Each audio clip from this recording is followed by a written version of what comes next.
Well, we're going to go on to the next map now. It is, of course, going to be Raid on a Search and Destroy.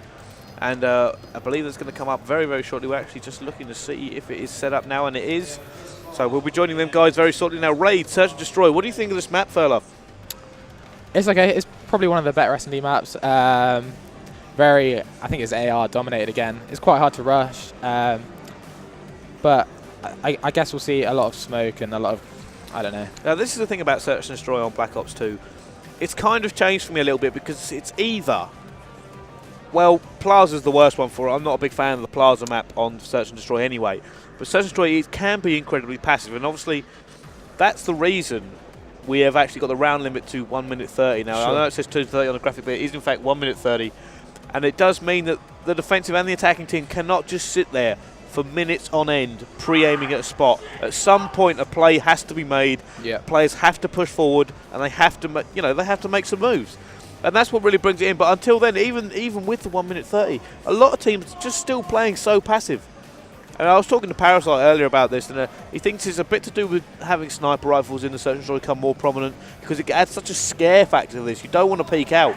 People drop quite quickly, especially at LAN, and I believe both teams are actually in the game. But it's come down to that, like I said, neither team wants to give a single kill. Battle lines get drawn, and it just waits until the attacking team has to make a play. Yeah, sure. I think, change of tempo is really important in S&D, though. One round you've got to play really quick, next round slow it down. Otherwise, it just becomes too predictable. But I think... I find once the first few kills have been made, it all kicks off, because there are now gaps in that defense. There are blind spots that people can't cover. Yeah. So moves are starting to be made by the attacking team. If the defending team has the advantage, they start to close the net a little bit. Yeah. But it's always, like I said, it's always a bit of a... Still, if there's not a rush from one of these guys, if they don't make a decisive play towards a bomb site or down a sub part of the map, it just doesn't happen for a little while. It could be like a minute, and then the last 30 seconds will be all action-packed. What I think we'll see here to begin with as we jump on board with the attacking side, which is going to be Cloud, is I think we're going to see that sort of thing happen. We're going to see these two teams kind of go defensive the first couple of rounds. Yeah, can already see a sniper from Xanny. It'll be interesting to see. It looks like they're pushing B off this first attack. Will Xanny make the kill in the middle? Hit marker. That's rare on this game as well. Snipers normally one shot. And he's not going to be happy with that. He's got that sniper round. It is a little bit of a risk to take a sniper when it's like you're giving up a few things, either perks or grenades or something like that. However, Shane picking up the first kill, taking down Jerd. Yeah, it was a good start for them. First blood's definitely really important on all S&D. It definitely, I mean, as you said earlier, Epsilon now have a massive hole in their defense. Should make it a little bit easier. It looks like Cloud have slowed right down here. I don't really know why, because getting first blood, I thought they're just going to go for it. Yeah, like I say, this kind of happens. Teams unwilling to put it forward. However, B-bomb is being planted. It does mean that they're going to move forward. Shane is currently going to try and defend his teammate. He's actually going to flank him now. Can he pick him up? As we do have the map available to us. It goes to 3 versus 3.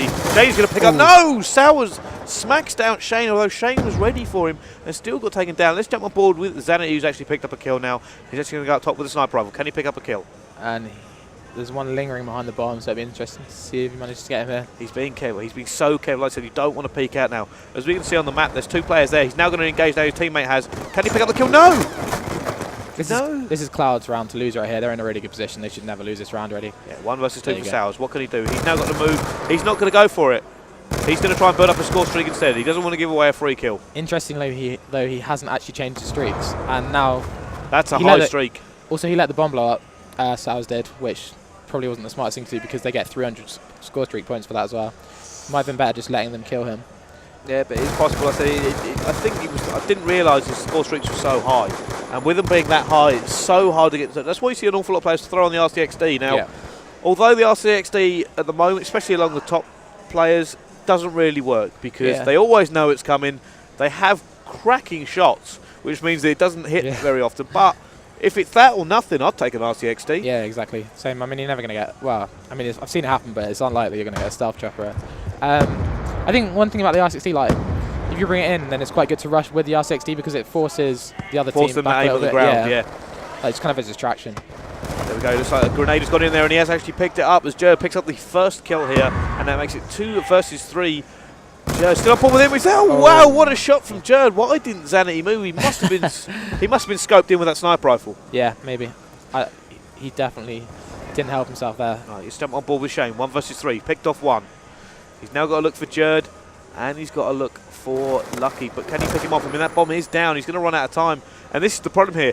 Because the bomb is down, Shane's got to run away, choose when he wants to engage, and he's now going to run out. There's 2 players there going to watch him. They know where he is as well. I don't think he's going to make that, and he doesn't as he actually gets taken down. Jerd picking it up there, and Shane in between a rock and a hard place. Yeah, definitely. He was. He was just waiting for him. You're not going to get much more easier kills than that in this game. Nah, made him look a bit silly, really, didn't it? Crawling away through there.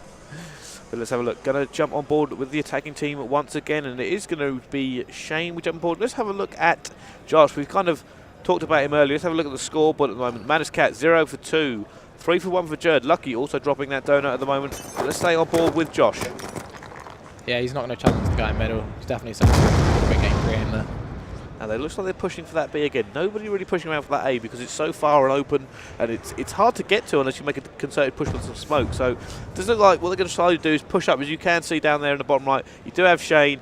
You do have, it doesn't look like Madcat. It is Shane and Madcat trying to push into there and gain it. Shane now pushing forward, and just get on board with him. He's the furthest forward of his team. He's going to engage around this corner. There's someone just to his left, and he doesn't know. It looks like Epsilon have responded to this push pretty well. They've all rotated over. They know that they're pushing B. So hopefully they can stop them getting the bomb down. Oh, unfortunately there for Shane as he gets taken down. And the planters run off the bomb there as well. He looked like he started planting, but he ran straight off as soon as Shane went down. Now this is the problem. They now know where they are. They're all moving around. Josh is about to get taken down, but he doesn't get the shots on him. Madcat answering back in time. It does look like they are being a little bit pinned in as it now goes 2 versus 2. Jerd's still alive. No, Jerd taken down in the last second. It's gone board with Lucky. 1 versus 2. He obviously knows that they're going to be on the bomb. He needs to get a check here. I think the bomb might be going down. Yeah, it is. So will he check? Just 1 second too late. Oh, for a second there I thought he was going to lose. He's actually getting taken down by Madcat. Well, Lucky was unlucky. He was unlucky. It was a kind of thing. He kind of sprayed and almost got turned on. He didn't have enough chance to get away either. Madcat was just in the right place at the right time. Yeah, 1 second earlier. Yeah, Lucky didn't really have a choice. Yeah, sure. Okay, let's jump on board with the attacking team once again and see how this is going to go. At the moment, both these teams very equal, and I can't really pick between them as it does actually seem like Cloud do kind of have a strong S&D game. Yeah, I mean, they both should be fairly well practiced. I know Shane said earlier that they kind of sat in a free-for-all, just the 4 of them a couple of days ago, just went through all their strategies, where they were going to sit, where they wanted to push together. So they should be reasonably well practiced, although obviously Epsilon have also been cloned, so I mean their strategies are proven. Well, having a look now on board with McGee, and that's kind of a weird tactic from these guys. They're both in the middle, 2 versus 4, but however they get killed for it, and it doesn't look like he's going unconventional, and unfortunately taken down by Madcat, leaving Sowers in a 1 versus 3. What can he do? He's definitely in a tough position here. However, they are all aiming towards B. He has them on the flank. I don't know if he knows it. He doesn't. It does look like he's going to search around this area. Now, he's going to be losing time now every second he does this. I mean, hindsight is 20/20. If he saw he had a mini-map like we did, he'd know for a fact that they're all clustered in this area he's about to run into. Unfortunately, Madcat. Never get him off that head glitch. Nah, not against Madcat. That was never going to happen as Madcat just one-bombs him, I believe, when he came around the corner. It's quite a good strategy there. How Madcat was watching behind, and they were just kind of sitting back to back. The other 2 were watching B-bomb, so it's smart by them. Yeah, great play. It's unfortunate for Sowers because realistically, at one point he was in a great place to not only pick up kills, but he was just going to plant the bomb. There was nobody anywhere near. Yeah. But let's have a look. Jumping on board once again with the attacking team. Yes, got on board with Zanity and that sniper rifle. Let's see how they're going to go. I think we're going to see a B push again. They like these B pushes. Yeah, they do. Here we go. He's not going to challenge middle anymore after that hit marker as well, interestingly. Does look like he's just trying to see if anyone's being aggressive. However, nobody's done that for Epsilon yet. They have this battle line right across the back, and they don't seem to really go any further forward than that building on the left.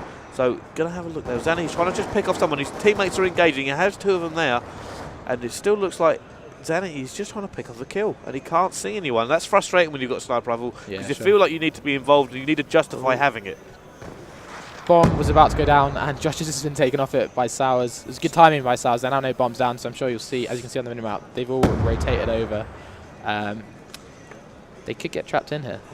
You do see Madcat playing that anchoring role at the back now. He's actually holding off what I like to call the hook there. Someone sits right at the back just trying to see anybody flanking, and that's exactly what he's doing. But it has actually left his teammates outnumbered in the middle. Let's jump on board with Shane as he puts shots down on both of these players.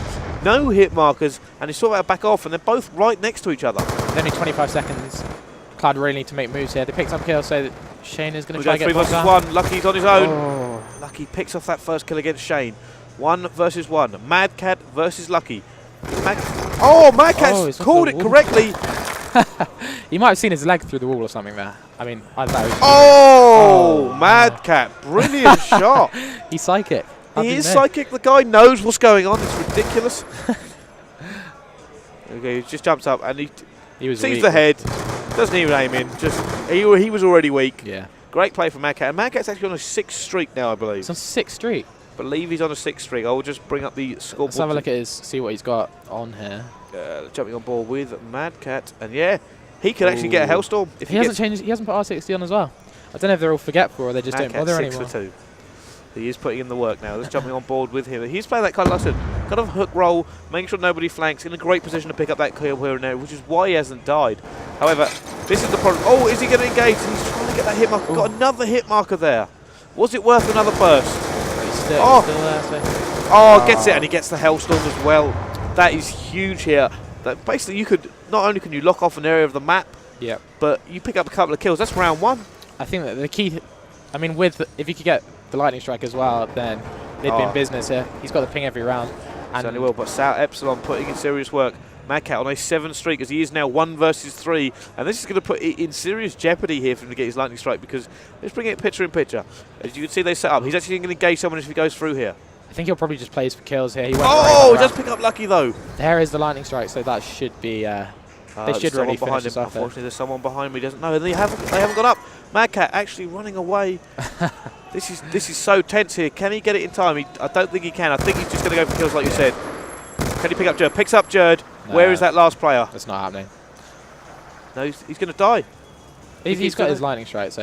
Oh no, Mad Cat's going to get him. No, didn't get him. Mad Cat. You know what? He's really close to a stealth chopper. I think he's quite well. He's a fair way off yet, Pricey. That's close. That's very close. Considering what he's doing at the moment, if he got that kill, he would have been within a couple of kills. Yeah, I think that lightning strike's the real game changer. I mean, he can ping every round now. As long as he just stays alive, he can call out to his teammates where everyone is. With a lightning strike, you really should never lose S&D.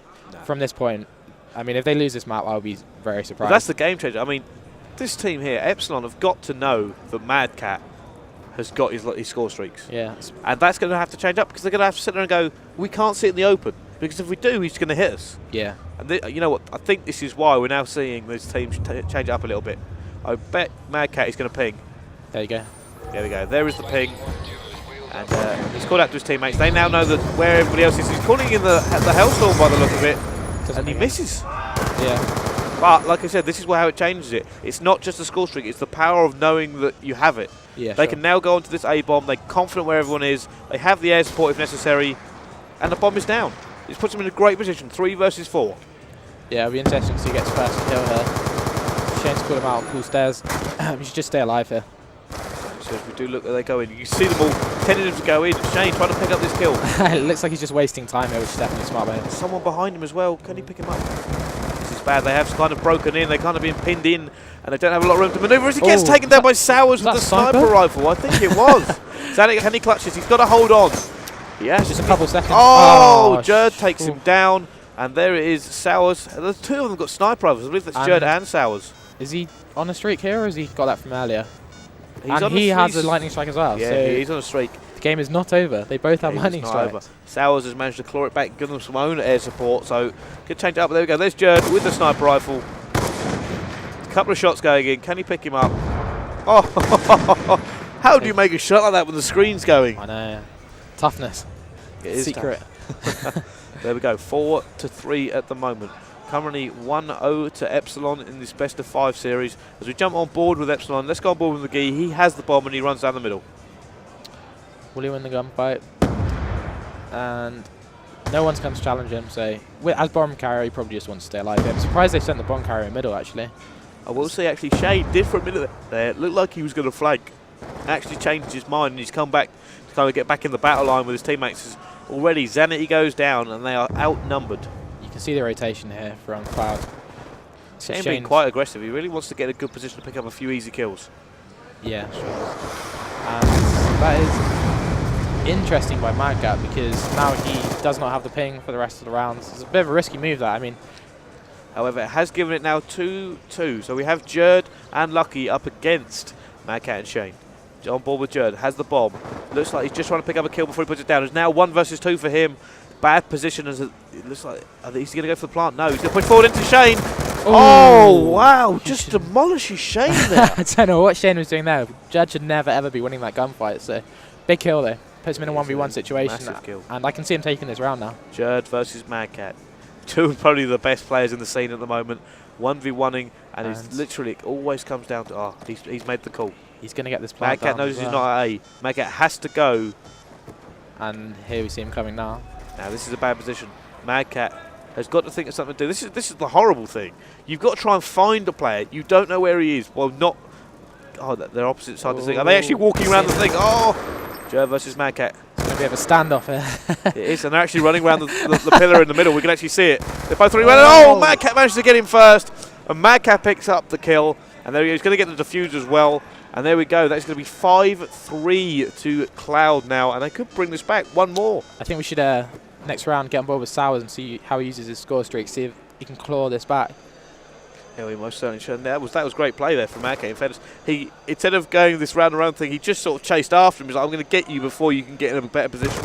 And Jerd tried to disengage. He was like, I'm going to disengage and I'm going to engage on my own terms because I can run out this score. He can, yeah, I have the ability to, if I need to, I can run away. Yeah. And then you have to try and engage me again. Yeah. So let's actually jump on board with Sowers right now. Looking at Sowers, does have his score streaks. 2 of them splitting up. How are they going to play? Is that a RCXD? Jerd? It'll be Jerd probably. Go on board with Jerd. RCXD. Can he pick up a kill this? Other known as the whip to the Cloud team. He's seen one. He's parked it. Oh, he's been all banged. He was trying to get that away. Back on board with Sowers. I believe he's just pinged as we saw that laptop going away. So they're going to know where he is. However, it is 3 versus 2. Josh picking up the first kill. Interestingly, he probably wouldn't have picked up too much intel from that ping because Cloud haven't really pushed towards any bomb in particular. They're just kind of lingering. Kind of a weird thing from Cloud. They keep pushing this middle. Yeah. And that's leaving them open to so much at the moment. And then we go, oh, I think he pinged. He's going to go for the Hellstorm. Fortunately, they've all managed to get inside. And he doesn't pick up anything. He doesn't pick up anything. Unlucky for him there. He could have used that probably a little bit later on if he was still alive. However, going to jump on board with Madcat. He's about to engage. He actually picks up McGee. And it looks like he's got the bomb. A push. I think they're going to go for an A push. Yeah, it looks like they're going to try and get this down before long. Sowers. I think it was now or never there. Yeah, it was a blind lightning strike from Sowers. Obviously, he used his ping earlier on, and he's actually been picked up. Shane, 1 versus 3, jumping on board with Jerd. Can he clutch this? Oh, no. Shot back. And that is it. So there's one map all. Cloud have taken this map here on Search and Destroy. It is now 1-1 in this best of 5 series, and it still could be anybody's game. Epsilon do look incredibly strong respawn game types. Cloud just have the better S&D game. And this is where Cloud's momentum starts building and building and building. Such a hype team. Yeah. Such a ridiculous hype team as well. Already you can hear them still shouting across the hall. And you know what? They get in that zone. They start getting pumped. Yeah. And they're a wrecking machine. Here we go. It looks like the next map is, of course, going to be Standoff CTF. Standoff CTF. Now, I said this earlier on stream. I love this map. I think it works for everything. And that's what I like most about it. It feels to me like a proper Call of Duty competitive map. Yeah. And it always has done.